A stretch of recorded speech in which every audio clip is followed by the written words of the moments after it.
अगर गलती हो भी गई है तो आज से नियम ले कि हम गलत ना करें और नाम जप करें, तो हमारे अंदर का डर खत्म हो जाएगा। भगवान सब रक्षा करते हैं। वसुधा जी नोएडा से। राधे राधे राधे राधे महाराज जी। महाराज जी, किसी भी ईश्वर के धाम पे अगर भक्तों की सेवा करने का मौका मिले या भजन कीर्तन का अवसर मिले तो हमें क्या करना चाहिए? दोनों में क्या श्रेष्ठ है, भजन कीर्तन या भक्तों की सेवा? भजन कीर्तन करते हुए भक्त सेवा। हम अंदर राधा राधा जप रहे हैं, भक्त सेवा करें, इसमें क्या परेशानी है? राधा राधा अंदर जप रहे हैं, भक्त सेवा भी अनिवार्य है और भगवत सुमिरन भी अनिवार्य है, और दोनों एक साथ करना चाहिए। सुमिरन करते हुए भक्त सेवा करनी चाहिए। मान लो कुछ कीर्तन में बैठे हैं तो कुछ कीर्तन में बैठने वालों को पवाने की व्यवस्था में लगे हुए हैं, उनको खवाना है, पियाना है, या आए हुए तीर्थ में भक्तों का स्वागत करना है, तो हम उत्साहपूर्वक अंदर नाम जप करते हुए और उनका सेवा करें।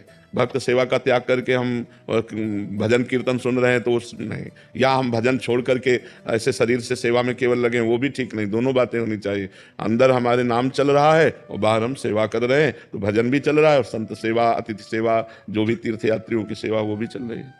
मिलिंद अग्रवाल जी मुरादाबाद से। राधे राधे महाराज जी। महाराज जी, मेरे मन में धन और प्रतिष्ठा पाने की प्रबल इच्छा तो है, लेकिन उस धन से मिलने वाले भोगों में अब कोई आकर्षण नहीं लगता। ये अवस्था क्यों हो रही है? क्या ये नाम जप का प्रभाव है या कोई भ्रांति है? नाम जप का प्रभाव है। नाम जप और बढ़ाइए तो ये धन और प्रतिष्ठा की चाह भी मिट जाएगी।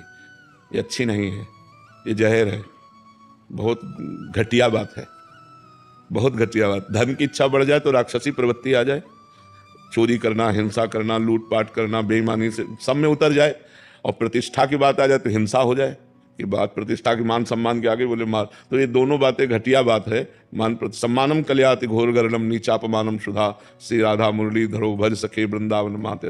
हे मित्र, सम्मान को विष समझो और अपमान को अमृत समझो। नीच पुरुषों द्वारा किए हुए अपमान को अमृत समझो और राधा माधव का भजन करो, इसी में शांति है। महाराज जी, जो इसके भोग है उसमें मेरा कोई आकर्षण नहीं होता, ये मिलने वाली जो सुविधाएं हैं उनमें कोई आकर्षण नहीं होता। अभी समझ नहीं पा रहे हो आप अंदर की बात को, और आप कह गए कि मुझे भोगों में आसक्ति नहीं। जब भोगों में आसक्ति नहीं होगी तो रुपया भार लगने लगेगा। तो कहीं ना कहीं रुपये में जो प्रीति है वो भोगों में प्रीति कहलाती है, क्योंकि रुपये से भोग मिलता है। रुपया ना खा सकते हैं, ना सूंघ सकते हैं, ना उसको ओढ़ सकते हैं, ना बिछा सकते हैं। काम में केवल भोगों के ही तो आता है। तो अंदर कहीं भोगासक्ति है जो रुपए में प्रेम करवाती है, अंदर कहीं देहासक्ति है जो मान सम्मान में हमारी प्रीति कराती है। तो हमें और भजन करना चाहिए और धीरे धीरे शांत हो जाएंगे। अच्छा, जैसे 2000 का नोट बंद हो गया है, अब 2000 की आपको एक अटैची दी जाए तो आप लोगे? क्यों? क्योंकि उससे भोग नहीं मिलते।